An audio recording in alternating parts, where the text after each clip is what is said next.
boa noite para você. Hoje, no Entrevista Coletiva, nós recebemos Maria Lúcia Fatorelli, auditora fiscal aposentada da Receita Federal e coordenadora nacional da Auditoria Cidadã da Dívida. Ela integra o Núcleo de Estudos para a Promoção da Auditoria da Dívida, o NEPAD, de Minas Gerais, que iniciou um levantamento sobre a origem e evolução do passivo do Estado nos últimos anos. Nós contamos aqui também com a presença do nosso comentarista de política, Orion Teixeira, e do diretor de jornalismo da Band Minas, Murilo Rocha.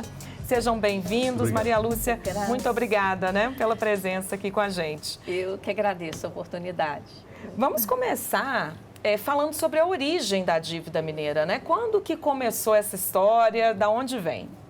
Bom, essa parte da dívida de Minas que foi refinanciada pela União, foi refinanciada lá em 1998. Ela já vinha de anos anteriores com um outro tipo de dívida. Eram dívidas mobiliárias, que é dívida em títulos, que o Estado de Minas Gerais lançava. E que passou por um processo de crescimento sem justificativa, porque era uma dívida que acompanhava o crescimento dos juros da dívida federal. Então, 2/3 daquela dívida refinanciada em 98, de quase 15 bilhões, 14,88 bilhões na época, 2/3 disso aí eram esses títulos que já vinham inflados por conta dessa política monetária federal. E o outro terço sequer era dívida pública. Eram passivos dos bancos estaduais que foram privatizados ou extintos, o Benja, a Minas Caixa, o Crédito Real. Esses passivos nunca foram investigados, eles foram simplesmente transformados em dívida. E sobre essa soma de quase 15 bilhões lá em 98, a União passou a aplicar o maior índice de atualização monetária que existe, que é o IGPDI, que engloba, inclusive, variação cambial, algo totalmente sem nexo quando você pensa em uma renegociação entre Estados e União aqui dentro do Brasil, em reais. Por que aplicar variação cambial? Bom, naquela época, em 98, vinha uma política cambial restritiva. Acho que todo mundo que está assistindo vai lembrar do dólar valendo R$1, $1, R$1. Sim. E em 99, houve aquela maxi desvalorização. Aquilo ali, só aquele fato ali já multiplicou o estoque da dívida, sem conexão alguma com o ingresso de recursos. Então, muitas vezes, ao longo do tempo, essa aplicação onerosíssima de uma atualização completamente desconectada da realidade, desde o início teria que ser o índice IPCA, que é o nosso índice oficial, e sem juros, porque entre entes federados não há justificativa para cobrança de juros. Ou seja, professora, o governo federal se tornou um banco nessa hora. Se tornou uma instituição financeira extremamente perversa. Cobrando juros dos estados. Cobrando juros maiores do que os juros previstos em contrato. Porque o juro contratual era 7,5% acima da inflação. Então, o juro nominal era aquele IGPDI mais o juro de 7,5%. O que a União fez? Dividiu aquele 7,5% por 12, então ela chegou, de fato, a um juro de 7,76% ao ano, acima do juro pactuado contratualmente. Isso é um erro? Um erro gravíssimo e, assim, inaceitável, porque em matemática financeira isso é uma coisa muito básica. E, então, até o ano em que houve aqui, em 2012, uma comissão especial na Assembleia Legislativa, esse erro já acumulava mais de 2 bilhões de crédito para Minas Gerais. Então, ao longo dos anos, essa aplicação extorsiva de atualização pelo IGPDI, mais juros acima do valor contratual, juros já indevidos por si mesmos e ainda acima do contratual, fez com que o Estado de Minas Gerais pagasse aqueles 14,88 bilhões mais de 3 vezes e atualmente deve mais de 10 vezes. São 170 bilhões de reais. Então... Professora, só te interrompendo nesse ponto, porque acho que fica uma pergunta aqui enquanto a senhora está falando. Pelo que a senhora está falando, nós temos um vício aí de origem, que é até o mérito da dívida, e a questão depois da cobrança indevida aí desses juros, sobre juros e tal. A gente analisando isso hoje, em 2024, quando há 2 propostas aí de pagamento, né? Uma proposta pelo Rodrigo Pacheco, outra o regime de recuperação fiscal. Mas há a possibilidade de uma reparação histórica? Esse é o objetivo da auditoria, de se conseguir reaver, recalcular isso a partir desses erros apontados pela auditoria cidadã? Sim, porque nós entendemos, Murilo, que isso seria o correto. Você fazer uma renegociação em cima de um valor repleto de questionamentos, e vários questionamentos históricos envolvendo não só a questão de cálculo, a própria questão, assim, por que Minas fez aquele acordo lá atrás? Os estados não tiveram saída. Antes do acordo, os estados já tinham sido proibidos de emitir títulos próprios, então eles não tinham como emitir seus próprios títulos para se autorrefinanciar. E a União baixou um decreto proibindo os bancos públicos de emprestarem para os estados. Ora, se a União proibiu os bancos públicos de emprestar, os bancos privados só emprestariam a condições onerosas. O que estava por trás disso? Os estados foram encurralados a entrar nesse modelo, porque isso não aconteceu só em Minas Gerais. Esse modelo de refinanciamento pela União aconteceu com praticamente todos os estados, só Tocantins, que era um estado recém-criado, e Amapá, que não tinha dívida, que não entrou. Todos os outros entraram. Esse tipo de refinanciamento estava previsto em cartas de intenções com a FMI desde 1991. Então, era um projeto. E o que está por trás desse projeto? O que na prática a gente vê acontecendo. O que aconteceu com a capacidade de investimento dos estados? Os estados, com esse tipo de refinanciamento, ficaram obrigados a esse tipo de endividamento onerosíssimo que tem provocado um dano fiscal gigante no orçamento dos estados. Ficaram obrigados a privatizar grande parte do seu patrimônio público e ficaram obrigados àquele socorro, entre aspas, a bancos que estavam sendo privatizados, assumindo seus passivos. Mas, professora, com a questão da Lei Candir, nós tivemos uma oportunidade do encontro de contas e parece que o Estado abriu mão. Então, por quê? O que houve? Sim, esse é outro fato importantíssimo, porque além de todas as irregularidades que a gente levanta em relação a essa dívida, que não é dívida, que é um sistema, tem a questão da Lei Candir. O que é a Lei Candir, para quem está nos acompanhando?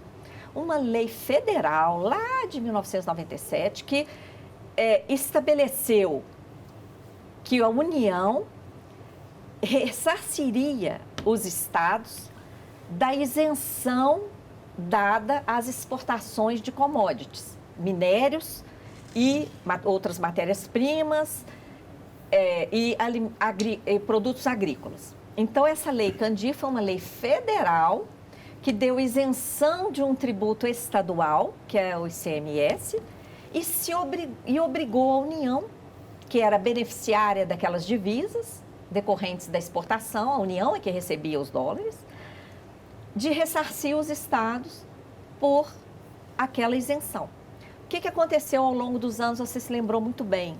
Lá em 2015, esse crédito de Minas Gerais acumulado estava em cerca de 135 bilhões. Hoje estaria em mais de 220 bilhões, muito mais do que essa dívida ilegítima toda.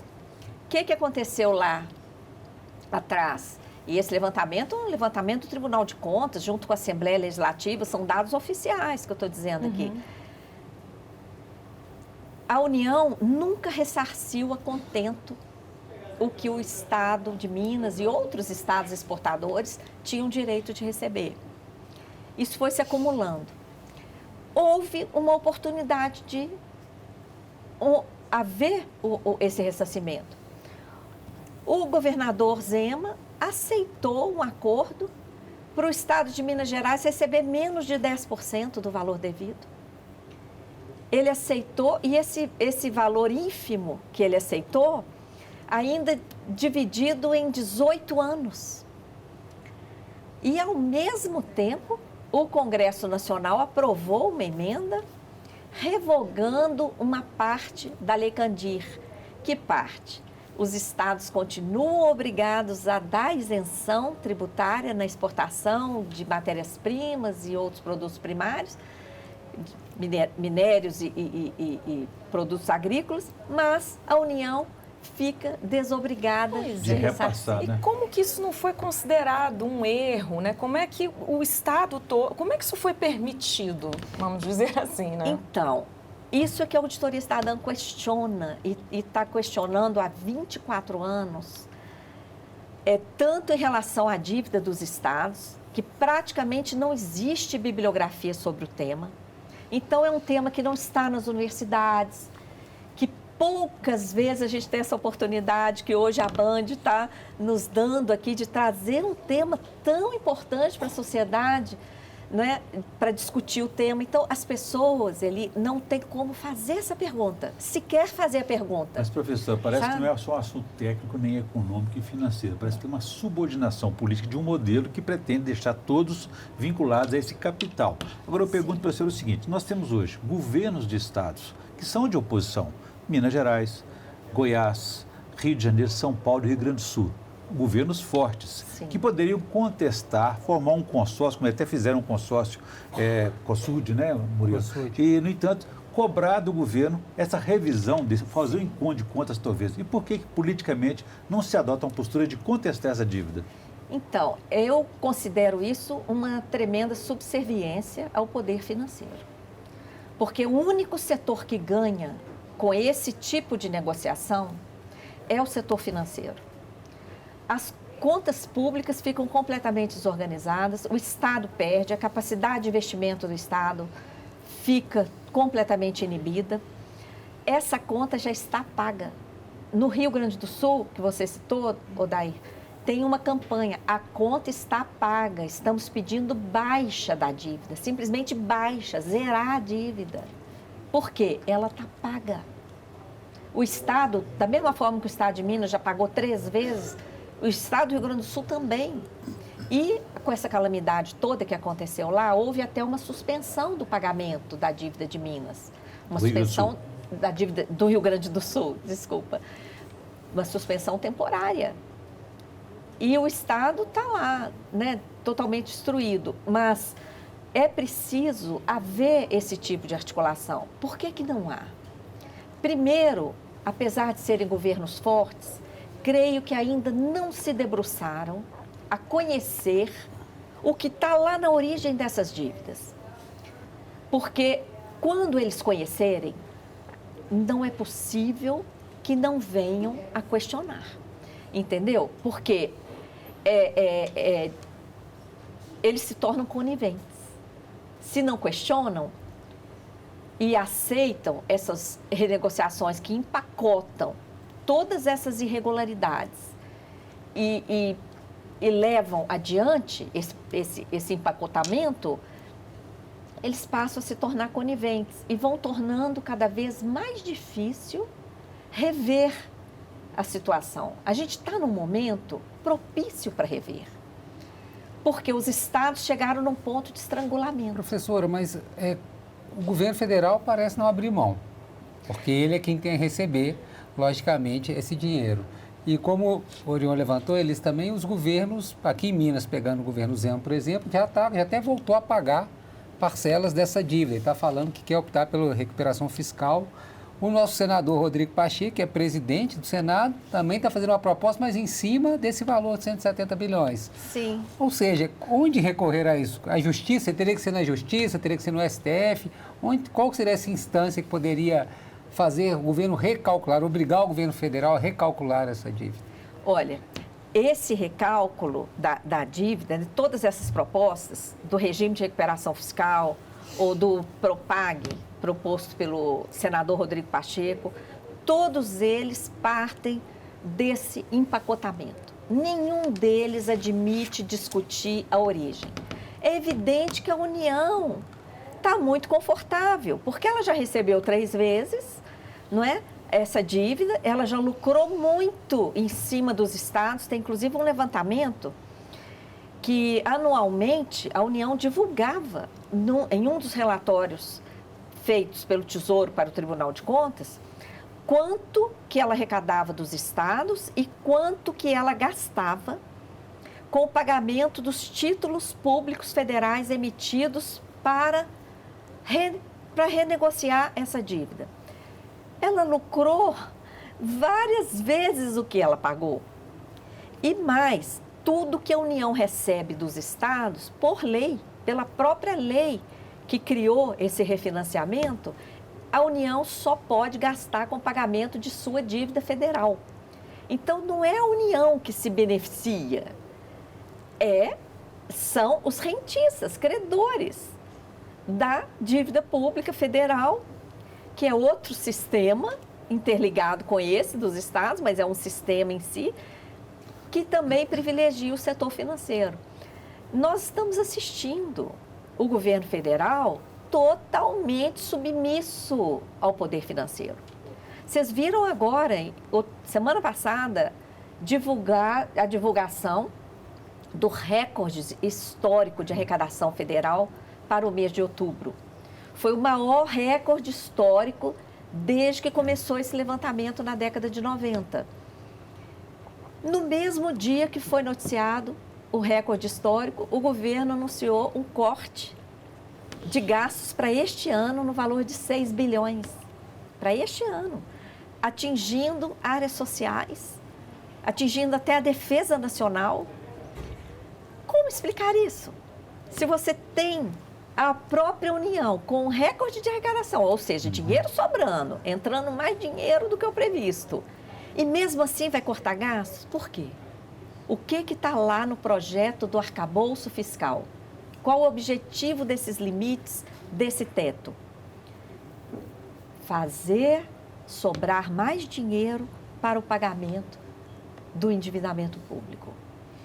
Por isso, se não fizer uma auditoria, se não rever essa pedra no meio do caminho, já que estamos em Minas e temos que honrar o nosso poeta Carlos Drummond de Andrade, tem uma pedra no meio do caminho do desenvolvimento socioeconômico no Brasil. E essa pedra gigante é o sistema da dívida.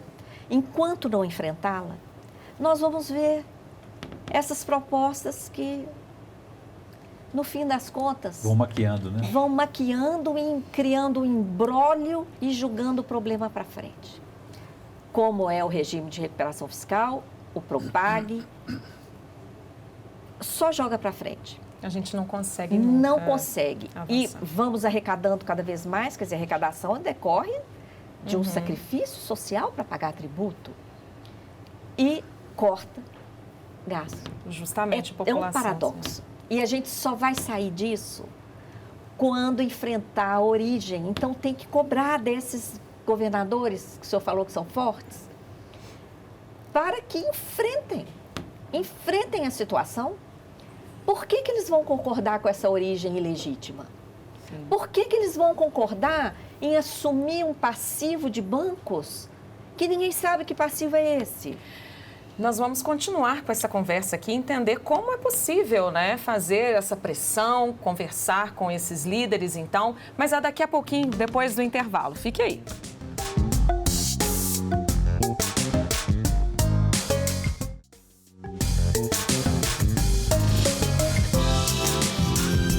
Estamos de volta hoje com Maria Lúcia Fatorelli e Orion Teixeira. Já tem uma pergunta aqui separada para a gente, Orion. Tudo bem, professora. Nós temos, então, a nova proposta aí, que parece que ninguém consegue entender para onde vamos, porque o governador Romeu Zema aderiu ao regime de recuperação fiscal, sendo que o senador Rodrigo Pacheco, do Congresso Nacional, apresentou uma alternativa, que seria esse PROPAG, de renegociar a dívida com federalização das empresas estatais, ou seja, transferir o controle delas para o governo federal.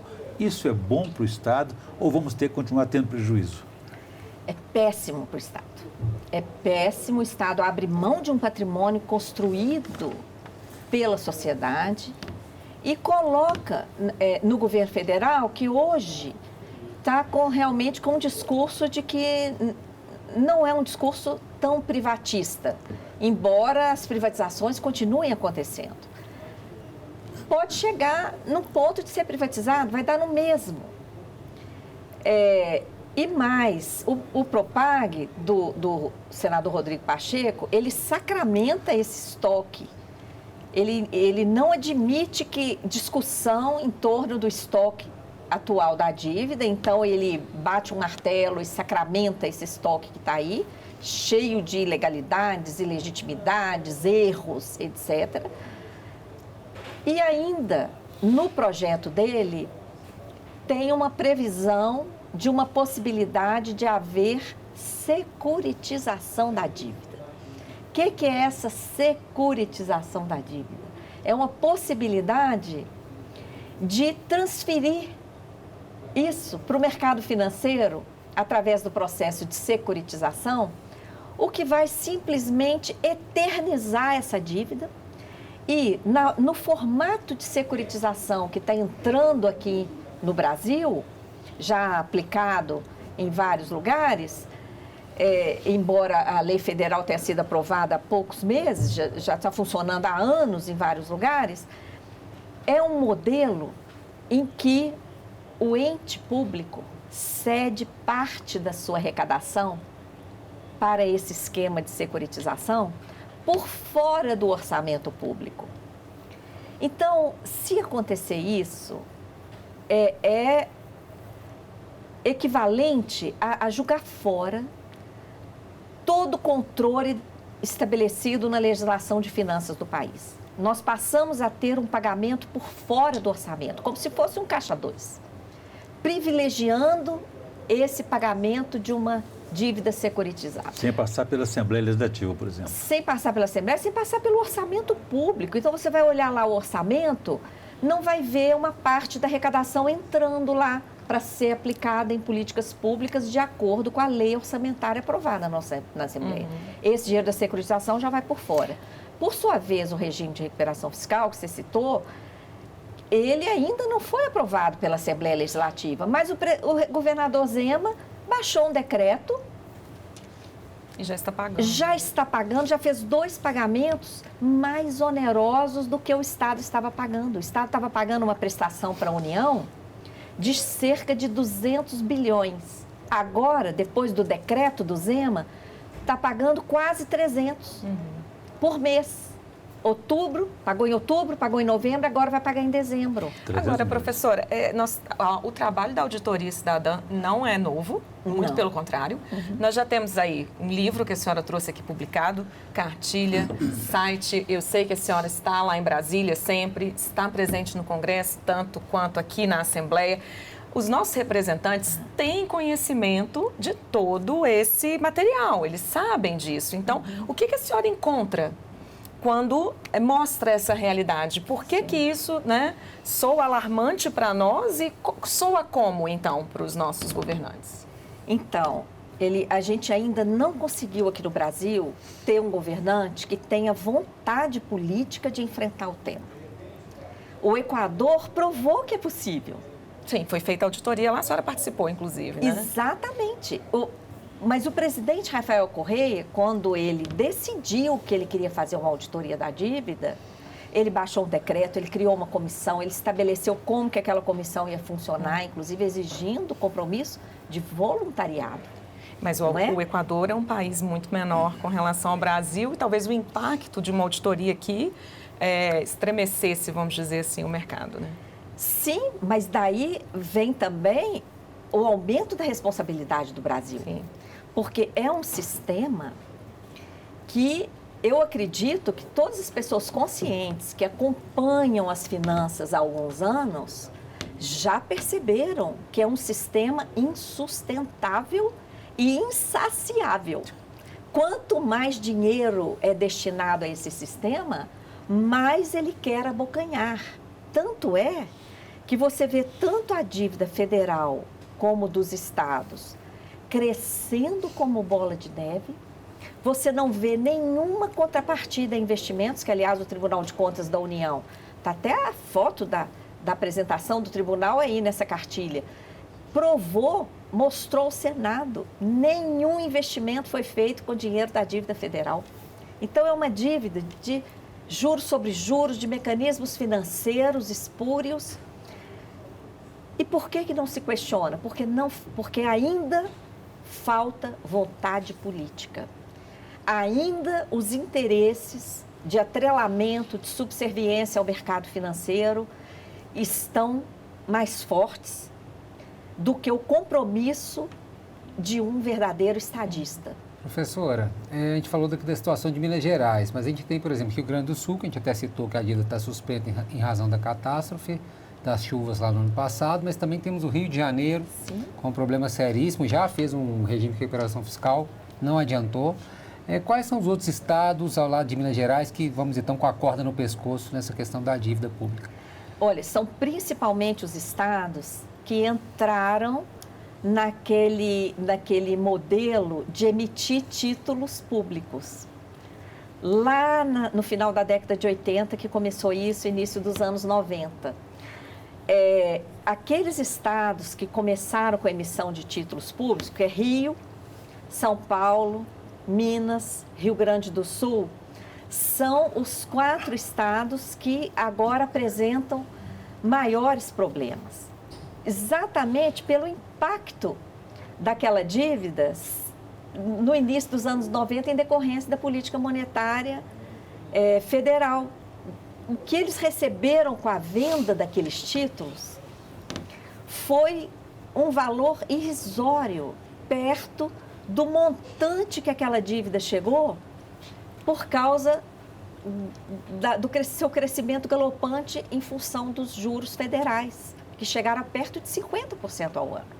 Então, são esses 4 estados, né, que quanto mais se paga, mais se estrangula. O estado de São Paulo é o que aparece menos, porque São Paulo é muito rico e tem rifado as suas empresas públicas, não é, em processos de privatização, para continuar com esse pagamento. O Rio, você falou muito bem, foi o primeiro estado a entrar, o Rio de Janeiro, a entrar no regime de recuperação fiscal, comprovadamente deu errado. O governador, há poucos meses, estava requerendo uma suspensão, uma nova suspensão do pagamento, porque ele não tem como honrar o pagamento, até porque parou de receber também o ressarcimento da Lei Candir.